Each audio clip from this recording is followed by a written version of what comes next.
Tu fais quoi dans la vie? Ouais, il faut répondre. Qu'est-ce que tu fais dans la vie? Ok, la réponse que tu as donnée là, il faut noter ça et tu vas suivre cette vidéo jusqu'à la fin. Comparer la réponse que tu vas donner à la fin de cette vidéo et la réponse que tu viens de donner. Pour noter ça quelque part. Tu fais quoi dans la vie? De toute façon, cette question énerve des gens. Ça énerve beaucoup de personnes. C'est-à-dire, s'ils ont la possibilité de te frapper là, ils vont te fracasser d'abord avant de venir te répondre maintenant. Seulement que le cadre ou bien les cas ne leur permettent pas de réagir ainsi.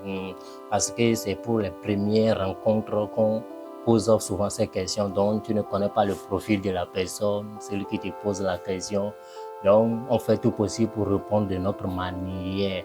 Maintenant, ma question est de savoir pourquoi ça vous énerve autant. Pourquoi cette question-là? Je ne sais pas. Qu'est-ce que ça fait en vous et vous réagissez ainsi? Et ça ne vous plaît pas qu'on vous pose cette question? Bon, premièrement, je sais que c'est parce que vous n'avez pas une réponse adéquate, concrète à donner à cette personne. Au secondo, vous pouvez me dire que c'est parce que celui qui pose la question n'est pas mieux placé ou bien n'est pas un recruteur. Voilà, pour vous poser la question là, je ne vais pas adhérer totalement à votre argument parce que la vie nous réserve beaucoup de choses. Personne ne connaît sur l'avenir, le futur. Donc tout le monde est mieux placé pour poser cette question à mon humble avis. Parce que demain, celui que tu traites de vos rien là, il peut te recruter quelque part ou bien te partager une offre parce qu'il sait que tu es dans tel domaine. Donc ne négligez pas les gens dans ce côté. La réponse que je vais garder comme argument le plus solide, c'est du fait que vous n'avez pas une réponse concrète à donner. Et la plupart des cas, il y a des gens, ce n'est pas qu'ils ne savent rien faire ou bien ils n'ont pas de compétences. Voilà, c'est parce qu'ils ne savent pas comment ils vont se présenter professionnellement pour gagner de confiance et mieux se vendre. Et nous allons jouer à un jeu à la fin de cette vidéo. Tu vas venir citer dans les commentaires tes compétences ou bien tes activités ou bien ton activité ou bien ta compétence. Quelqu'un va venir te répondre professionnellement en considérant tous les ingrédients d'une présentation claire qui vend et qui inspire confiance pour te répondre correctement. Voilà, le but de cette vidéo est de vous montrer comment vous allez vous présenter professionnellement pour vous vendre mieux et gagner de confiance. Restez câblés, attentifs pour suivre cette vidéo jusqu'à la fin. Vous savez, cette question de tu fais quoi dans la vie, c'est une question que nous ne pouvons pas éviter éternellement parce que les gens ont besoin de ça. Quand on pose cette question, on fait référence à quoi? Aux compétences. Mais malheureusement, nous voyons des gens qui disent j'ai licence, j'ai bac, je suis un doctorant. Mais la question ne fait pas référence au diplôme. On ne t'a pas demandé ce que tu as ou bien ton niveau d'études. Mais on dit ce que tu fais. Ça veut dire que c'est pratique. Vous devez savoir répondre à cette question stratégique. La personne veut parler de ce que tu sais faire réellement, pratiquement, concrètement. Et tu dois lui répondre. Mais comment lui répondre pour ne pas encore ne rien dire? Parce qu'il y a des gens qui se présentent, mais à la fin, celui à qui tu te présentes n'a rien gardé. Tu l'as perturbé. Voilà, il y a des chances, on dit, qu'est-ce que tu sais faire? Il va commencer par lister ses compétences. La personne n'est pas dans ton domaine. Techniquement parlant, il ne sait pas de quoi tu parles. Tu l'as embrouillé, il va dire, ok, félicitations, ou bien, ok, c'est cool. Mais il n'a rien gardé. Juste, il quitte là, il va dire que telle personne, il sait faire telle chose et demain, il va t'appeler. Alors, comment tu vas te présenter pour que cela soit mémorisable, gravé dans sa tête? Et ça, nous allons commencer par les ingrédients d'une bonne présentation d'offre ou bien de profil. Le principe basique que vous allez garder avant qu'on aille loin, c'est de savoir qu'une présentation ne parle pas de toi. C'est l'erreur que beaucoup de personnes font. Une bonne présentation ne parle pas de toi, mais plutôt de ce que tu règles comme problème, de la situation que tu arrives à résoudre. C'est ça une bonne présentation. Donc, tu finis une présentation, mais on ne sait pas ce que tu vas nous aider à faire concrètement. Ça veut dire que tu n'as pas fait une bonne présentation à la personne qui t'a posé la question. Alors, le premier ingrédient d'une bonne présentation commence par 1. J'aide. 2. J'accompagne. 3. Nous aidons. nous faisons là, c'est pour les entreprises. Parce que en tant qu'une entreprise, on ne dit pas je. Si tu es directeur ou bien tu travailles dans une entreprise, au nom de l'entreprise, si tu veux parler au nom d'une entreprise, on ne dit plus je, on dit nous. Bah, ça met en question plusieurs personnes en même temps. Mais malheureusement, nous rencontrons des gens, ils disent par exemple, je suis un développeur, j'ai 5 ans d'expérience, je suis un travailleur de l'entreprise. Ce n'est pas une présentation ça. Personne ne t'a pas demandé ça. Personne n'a pas demandé le lieu de ton travail. Pour un bon exemple, tu dis, j'aide les entrepreneurs à réussir en ligne grâce aux systèmes digitaux. C'est terminé. On sait celui que tu aides, ce que tu fais et le problème que tu résolves. Et pour un bon exemple, tu peux dire, j'aide les entrepreneurs à mieux vendre en ligne grâce à des systèmes digitaux simples et automatisés. Donc là, tous les ingrédients presque sont déjà là. On sait qui tu aides. On sait pourquoi tu les aides et avec quoi tu les aides. C'est déjà suffisant. Est-ce que je me fais comprendre? Donc déjà, la première phrase, la personne comprend exactement ce que tu fais. Il n'a pas besoin de poser beaucoup de questions. Quand tu utilises les termes techniques, il ne comprend rien dans ton domaine, il n'est pas de ton domaine. Notre deuxième ingrédient, c'est une cible claire. Tu aides qui? Tu as déjà dit j'aide, mais tu aides qui? Tu aides tout le monde, tu aides les gens, ou bien tu aides ceux qui veulent réussir. C'est cette partie-là. J'aide ceux qui veulent réussir.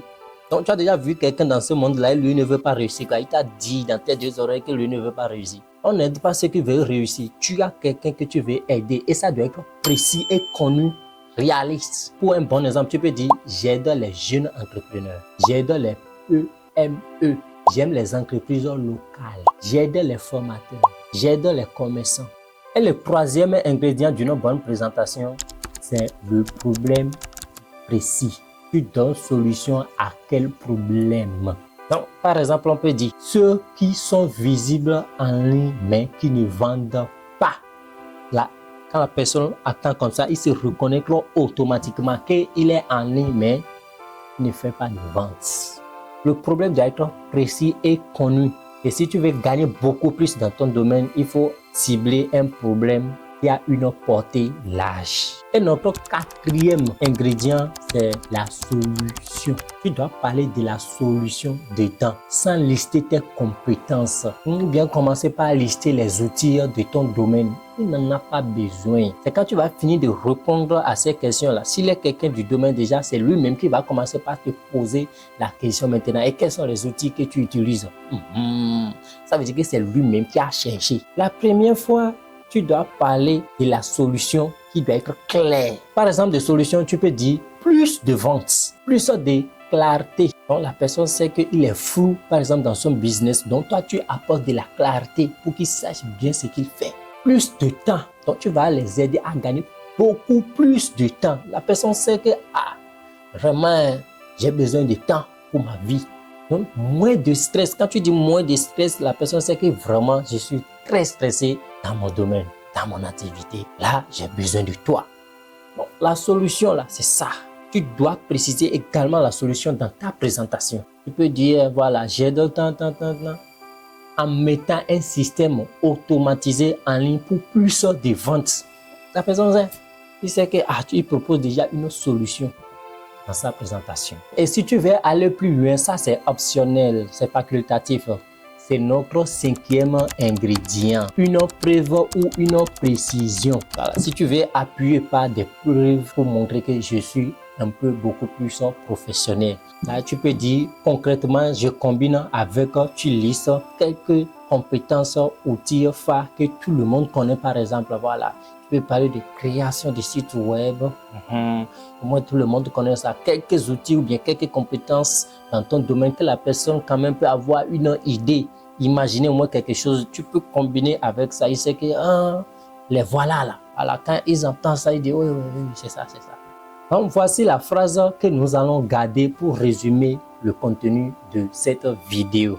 J'aide qui à résultat grâce à solution. Tu dis, j'aide la personne qui a obtenu quel résultat grâce à quelle solution. C'est terminé. Au moins ces 3 choses doivent figurer dans ta présentation. Voilà, nous allons prendre quelques exemples, vous allez voir. 1. J'aide les jeunes entrepreneurs à se digitaliser pour réussir en ligne grâce à l'intelligence artificielle et l'automatisation. J'accompagne les entreprises locales à structurer leurs ventes en ligne sans complexité. Nous aidons les PME à gagner du temps et à vendre mieux grâce à des systèmes digitaux. Donc la phrase doit être claire, réaliste et mémorisable.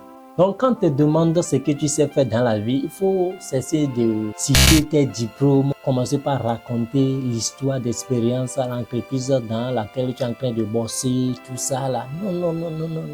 C'est pas ça on te demande même. Mais il ne faut jamais faire cette erreur lors de la présentation. Il ne faut jamais bégayer. Si on te pose des questions sur ton propre profil, tu vas bégayer. Ça n'inspire plus de confiance, même si tu respectes les caractéristiques précédentes que nous avons citées et tu bégayes, tu as tué la présentation. Même si tu faut des mois pour garder en tête ce que tu sais faire, si on te demande tu sais faire quoi comme ça ou bien de te présenter, tu te présentes comme ça, voilà. Tu ne dois pas bégayer, tu ne dois pas dire en train de regarder en haut, en bas, avant de dire ce que tu sais faire. C'est grave. Donc nous sommes à la fin de cette vidéo.